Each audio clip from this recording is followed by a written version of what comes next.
Meu nome é Stephanie Allen. Eu nasci e cresci num bairro calmo do Oregon. De fora, minha família parecia perfeita, tipo aquelas de filme, uma casa com jardim cheio de lavanda, cerca branca e jantares em família com luz quentinha. Mas por dentro, a coisa era bem diferente. Eu sou a filha mais velha dos meus pais, Mark e Linda Allen. Eles sempre acreditaram nos métodos modernos de criar filhos. Meu pai era engenheiro de software, super fã de matemática, e sempre sonhou em ter um filho genial. Minha mãe vivia dizendo para os amigos que leu mais de 40 livros sobre criação de filhos antes de eu nascer. Desde o começo, eu fui tratada como um projeto. Tudo era medido, testado, avaliado. Mas aí fiz 3 anos, e ainda não sabia contar até 20 nem escrever meu nome direito. Minha mãe ficou claramente decepcionada. Ela falou pro meu pai: Mark, acho que ela não aprende tão rápido quanto a gente esperava. A gente precisa agir logo, antes que a fase de ouro passe. Meu pai só balançou a cabeça. Mas eu nunca esqueci o jeito que ele me olhou, como se eu fosse um problema de matemática com a resposta errada. Um erro. Quando eu tinha 4 anos, minha irmã mais nova, Clary, nasceu, e aí tudo mudou. Minha mãe virou outra pessoa. A casa ficou cheia de brinquedos educativos, cartõezinhos com emoções, ferramentas de aprendizado que só se vê em escola de elite. Lembro de uma tarde em especial. Eu tava brincando quietinha de Lego no canto da sala. Minha mãe passou, olhou e disse: Clary tem só 7 meses e já entende comandos com 3 passos. Mas tudo bem, continue brincando. Clary tinha cadeira musical, livros de pano da Suécia, e até uma professora particular antes de fazer 2 anos. E eu tinha cadernos com atividades, um lápis pequeno, e lembretes todos os dias de que precisava me esforçar mais para conseguir alguma coisa. Com 8 anos, ganhei o 2º lugar no concurso de arte da escola. Voltei para casa super animada com meu quadro. Minha mãe olhou e falou: Legal, mas hoje Clary leu um livro inteiro em inglês.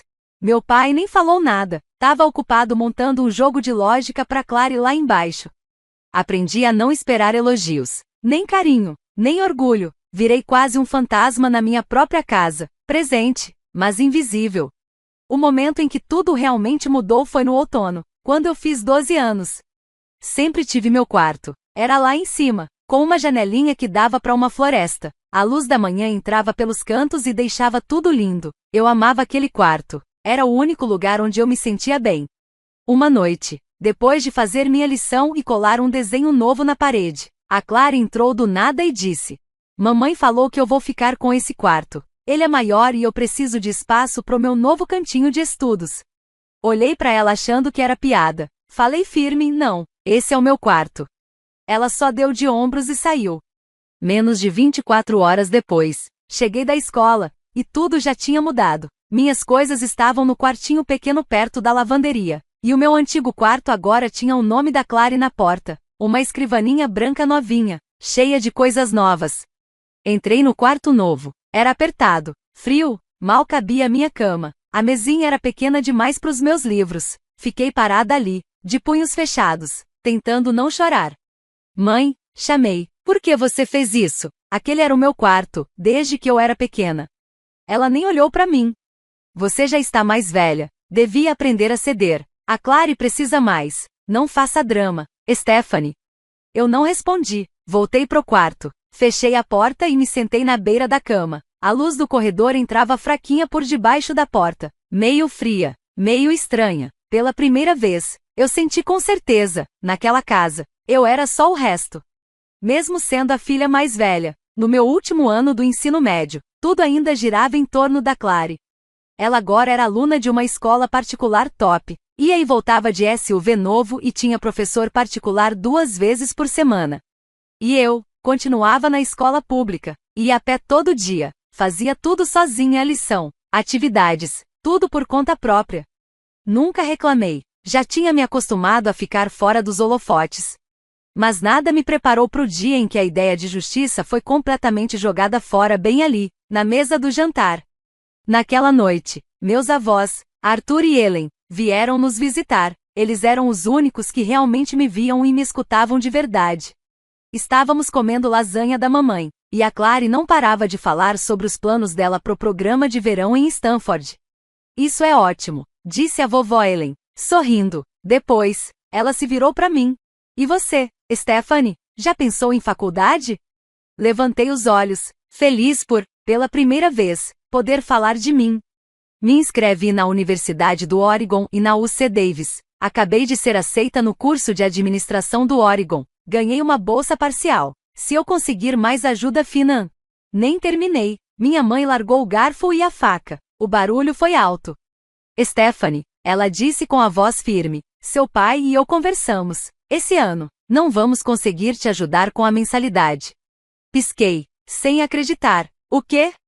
Meu pai entrou na conversa como se já tivesse tudo ensaiado. Precisamos dar prioridade para Clary. Ela foi chamada para um programa preparatório da Ivy League. É uma chance única. Meu coração afundou. Então, todo aquele dinheiro que vocês diziam que era para os 2 filhos, vai tudo para Clary? Minha mãe suspirou, como se fosse óbvio. A Clary tem potencial de verdade. Você, Stephanie, talvez devesse considerar uma faculdade comunitária, ou tirar um tempo para trabalhar. Não seria uma má ideia. Demorei para entender o que estava acontecendo. Eles estavam me cortando, totalmente. A sala ficou em silêncio. Ninguém disse nada. Só dava para ouvir a colher da vovó Ellen batendo no prato. Linda, ela disse com a voz calma, mas firme. As 2 meninas são minhas netas. Não vou ficar aqui parada vendo uma ser deixada de lado. Minha mãe fez cara feia. Mãe, não é isso. É sim, interrompeu o vovô Arthur. É exatamente isso. E sim, da nossa conta. Mais tarde, enquanto eu lavava a louça na cozinha, a vovó Ellen chegou perto de mim, colocou a mão no meu ombro e disse: Você não precisa mais carregar esse peso, minha querida. A gente vai pagar sua faculdade. Tudo, sem precisar de empréstimo. Virei para ela com os olhos cheios de lágrimas. Mas é muito dinheiro. Ela sorriu. Não é muito quando a gente investe em alguém que se esforça. Você não precisa ser a favorita para brilhar. Stephanie, você já brilha sozinha. Naquele outono, fui morar nos dormitórios da Universidade do Oregon. No dia da mudança, minha mãe me deu um abraço rápido na porta e disse: Gaste pouco e não espere nada da gente. A Clary nem levantou os olhos do celular. Saí da casa puxando minha mala pelo caminho do jardim da frente, sentindo como se estivesse abrindo uma nova porta, uma onde não existiam escadas que me colocavam para baixo ou comparações injustas. A faculdade era outro mundo. Ali, eu não era a irmã esquecida, nem a sombra de um gênio. Eu era Stephanie Allen, estudante de administração, com mente afiada e um coração forte. Os professores elogiavam meu jeito de pensar, meus amigos vinham pedir ajuda com trabalhos, e todo sábado à noite eu ligava para os meus avós para contar tudo o que estava vivendo. Meus pais nunca ligaram, nem perguntaram como eu estava. Curiosamente, isso não me doía mais. Eu já tinha parado de procurar reconhecimento em um lugar onde ele nunca existiu de verdade. O que eu tinha agora era um valor de verdade, um valor que vinha de dentro. Comecei meu último ano da faculdade com uma confiança que eu nunca achei que teria. Foi por causa das noites viradas estudando na biblioteca, dos turnos no cafezinho do centro da cidade, onde aprendi como as pessoas pensam, de verdade, e das horas lendo tudo o que eu encontrava sobre investimentos online. As pessoas começaram a me notar. Um dos meus professores de finanças, o Dr. Elgen, me indicou para um estágio super concorrido numa empresa de investimentos famosa em Seattle, a Bradley & Lane Capital. Lembro até hoje da minha primeira entrevista. Uma sala toda de vidro, uma mesa de madeira brilhando, e 3 gerentes sentados na minha frente, cada um com meu currículo na mão. Um deles, o Zalin, perguntou: Na sua opinião, qual é o fator mais importante para montar uma boa estratégia de investimento? Respondi: entender não só os dados, mas a psicologia por trás deles. Eles se entreolharam e balançaram a cabeça. Aprovando, fui contratada, e depois daquele verão, tudo mudou. Me formei com honras e tive um projeto publicado num jornal acadêmico da área. A própria Bradley & Lane me ofereceu uma vaga fixa como analista júnior de investimentos. Trabalhei sem parar. Aprendi tudo, relatórios de risco, apresentações para investidores, e até como perceber detalhes escondidos em gráficos malucos do mercado. 3 anos depois, durante uma revisão de rotina de um portfólio de clientes muito ricos, percebi algo estranho. Um grupo de ações de tecnologia no qual a empresa tinha apostado pesado estava com números bons demais. Enquanto todo mundo achava que aquilo era um ótimo sinal, eu desconfiei. Passei 2 noites acordada, revisando cada relatório, analisando tudo com calma, até descobrir a verdade. Essas empresas estavam comprando os próprios produtos só para parecer que estavam vendendo muito, ou seja, estavam maquiando os números. Se a gente não saísse a tempo, nossos clientes iam perder mais de 32 milhões de dólares. Eu não consegui ficar quieta. Na segunda de manhã, entrei na sala da diretoria com uma análise de 42 páginas e uma simulação de risco completa. Ninguém me interrompeu. Quando terminei, o CFO ficou um tempo em silêncio, e então olhou para o CEO e disse: "Ela acabou de salvar a empresa." 3 dias depois, mudaram todo o portfólio com base no meu plano, e 6 meses depois, não só evitamos um prejuízo enorme, como ainda tivemos um crescimento de 11,4%, o melhor dos últimos 7 anos.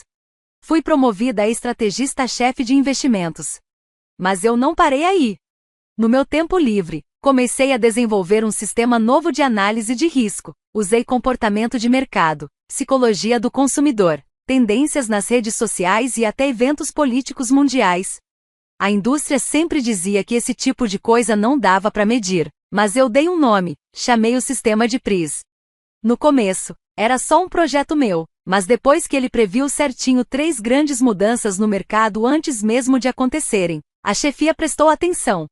1 ano depois, o PRIZ foi adotado como parte oficial da estratégia da empresa, e ajudou a Bradley Lane a superar 2 dos maiores concorrentes do setor.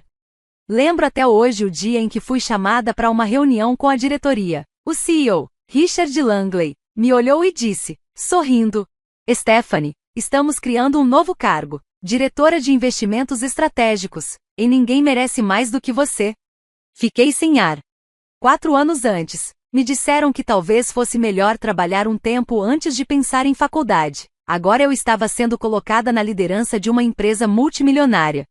Esse cargo não era só um título, era a prova de tudo que eu enfrentei, de ser a filha esquecida na própria casa, para me tornar a pessoa que comanda a mesa da sala de reuniões.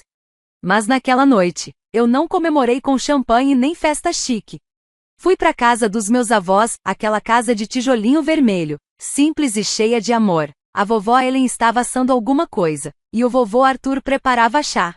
Coloquei a carta de nomeação na mesa, eles se olharam e sorriram. "Pequena Stephanie", disse meu avô, agora liderando o caminho. Olhei para ele, depois para a vovó, a primeira pessoa que acreditou que eu não precisava ser perfeita para merecer amor. Pela primeira vez, eu não precisava da aprovação de ninguém, eu já tinha provado tudo para mim mesma. Com coragem quieta, esforço sem fim, e fé no meu caminho. Depois de aceitar o cargo de diretora, eu sabia que precisava comemorar. Não com luxo, mas com algo simples e verdadeiro, um encontro pequeno, só com quem sempre esteve do meu lado. Meus avós estavam lá, alguns amigos próximos, colegas em quem eu confiava. Quando falei com minha mãe sobre a ideia da comemoração, ela logo sugeriu: "Você devia deixar a gente organizar. Faz aqui em casa, vai ficar mais íntimo. A família pode se reunir também." Fiquei meio na dúvida, mas ela continuou: "É só mandar o dinheiro pro buffet e pra decoração. Eu cuido da lista de convidados e de todo o resto."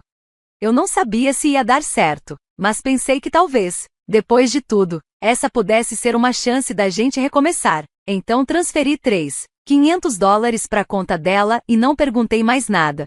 Uma semana depois, cheguei na casa velha em Salem, o lugar onde cresci, sempre na sombra da Clary, e nunca imaginei encontrar o que vi. A casa estava decorada como se fosse uma festa de luxo. Orquídeas brancas cobriam as mesas, fitas douradas subiam pela escada, e o cheiro de comida chique tomava o ar.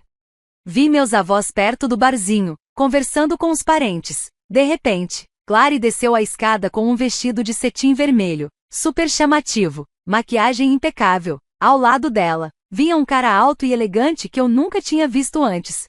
As pessoas começaram a se juntar ao redor deles, e bem na hora em que eu ia levantar minha taça para dizer algumas palavras, minha mãe se levantou, toda sorridente, e falou alto: "Querida família, estamos aqui hoje não só para estarmos juntos, mas para celebrar algo muito especial. Clary e o namorado dela, Andrew, estão oficialmente noivos. Todo mundo gritou, bateu palma, eu congelei. Olhei para minha mãe, ela nem olhou de volta, me tratou como se eu fosse só mais um convidado, numa festa que eu mesma paguei. Dei um passo à frente para tentar falar alguma coisa, mas meu pai se colocou na minha frente e segurou meu pulso, como se estivesse colocando um ponto final. Não estraga isso, ele sussurrou, com a voz firme, se você causar agora, pode esquecer essa família, sem contato, sem herança, nada. Tirei a mão da dele, respirei fundo.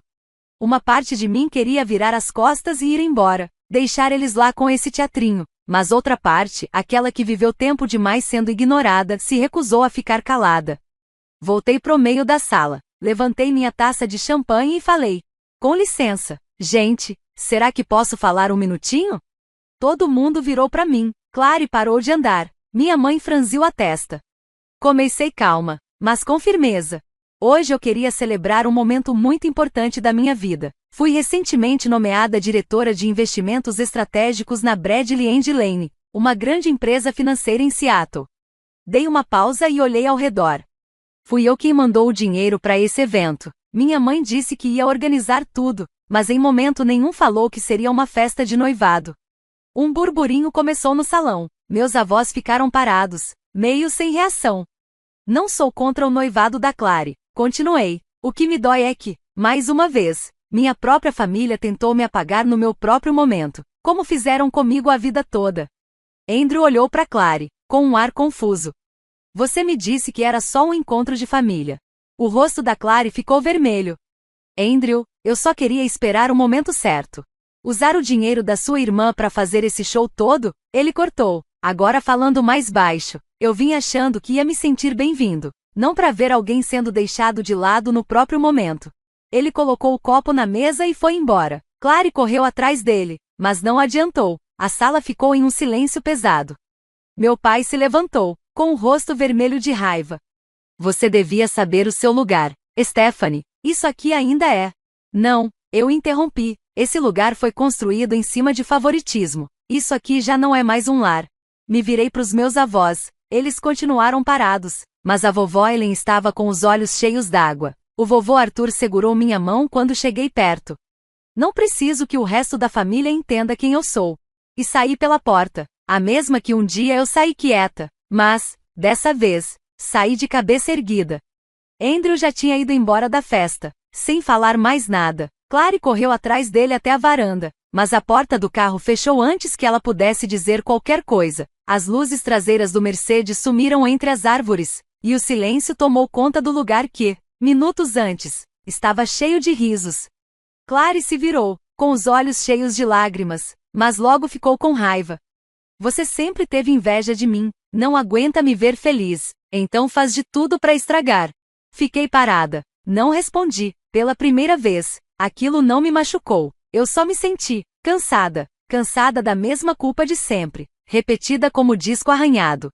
Clary, disse a vovó Ellen, com a voz firme e calma, você fez suas escolhas, não joga as consequências para cima da sua irmã. Minha mãe veio andando rápido, o rosto pálido, entre raiva e vergonha.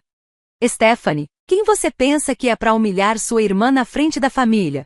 Eu não preciso pensar, respondi calma, eu só falei a verdade, e fiquei calada por tempo demais. Meu pai segurou o braço da minha mãe, tentando conter ela, mas os olhos dele estavam frios, brilhando de raiva.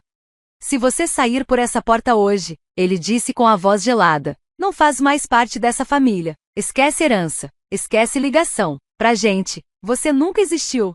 Eu ia responder, mas antes que eu dissesse qualquer coisa, o vovô Arthur, que estava calado a festa inteira, deu um passo à frente. A voz dele soou forte, firme, como sino batendo em igreja vazia. David, se você vai cortar a Stephanie da família, então tá na hora de colocar as cartas na mesa. A vovó Ellen pegou a mão dele e ficou ao lado. Minha mãe olhou pros dois, com uma cara de quem sabia que vinha bomba. Atualizamos nosso testamento faz 3 meses, ela disse, com a voz baixa, mas cheia de intenção.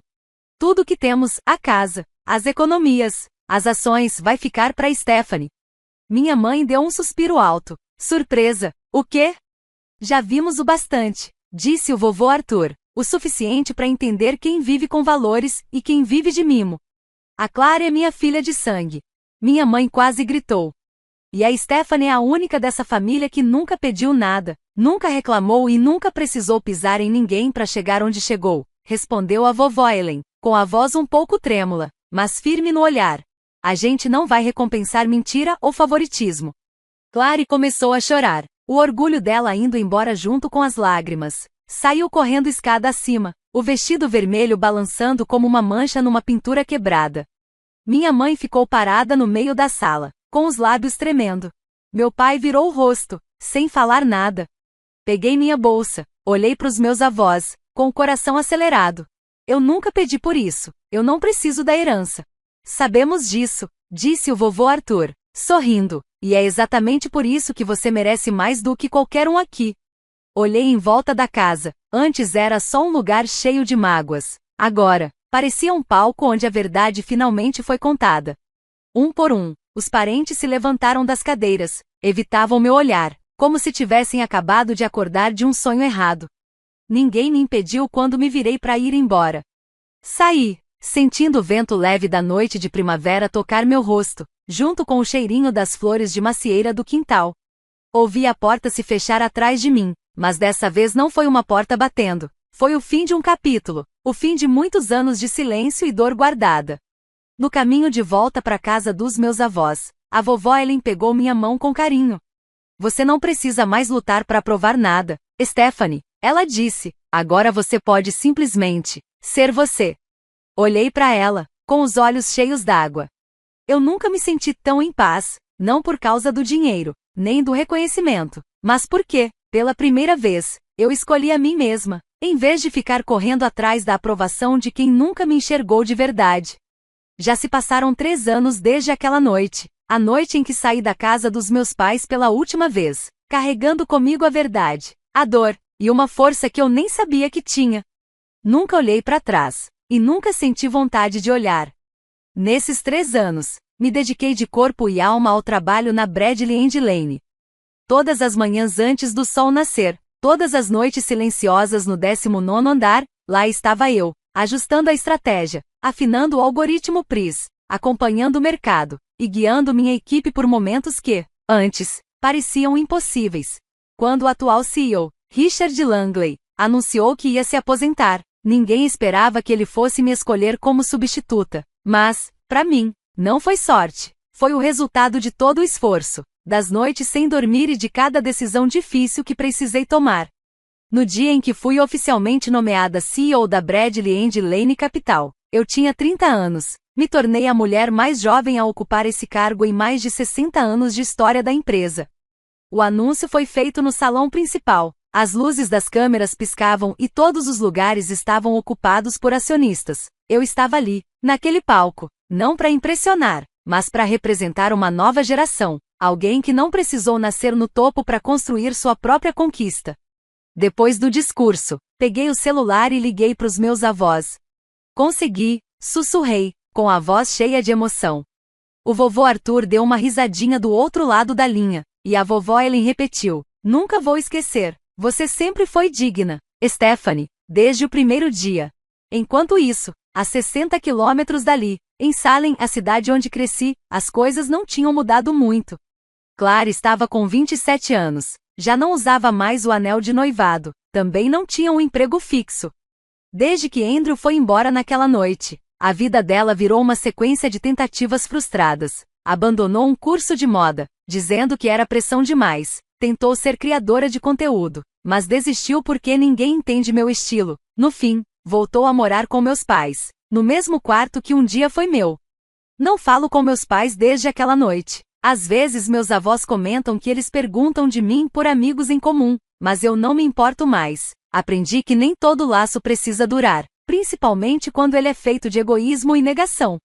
Todo domingo à tarde, eu vou jantar na casa dos meus avós, a gente brinda com pão quentinho, folheia álbuns antigos que eu achava que tinham se perdido, a vovó ainda conta histórias da minha infância, e o vovô finge que não lembra para eu ter que contar tudo de novo. Um dia perguntei se eles se arrependeram de ter deixado tudo para mim. Não deixamos por causa do que valia, disse a vovó. Deixamos para quem entendeu o valor das escolhas, para quem escolheu integridade em vez de conforto, para quem ficou em silêncio quando precisava e soube falar quando era necessário. Eu sorri, porque entendi, ali, que essa era a herança mais valiosa que recebi. Não foram os bens, foi a fé em mim.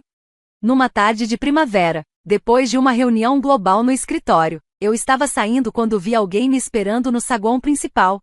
Apertei os olhos, e percebi que era a Clary.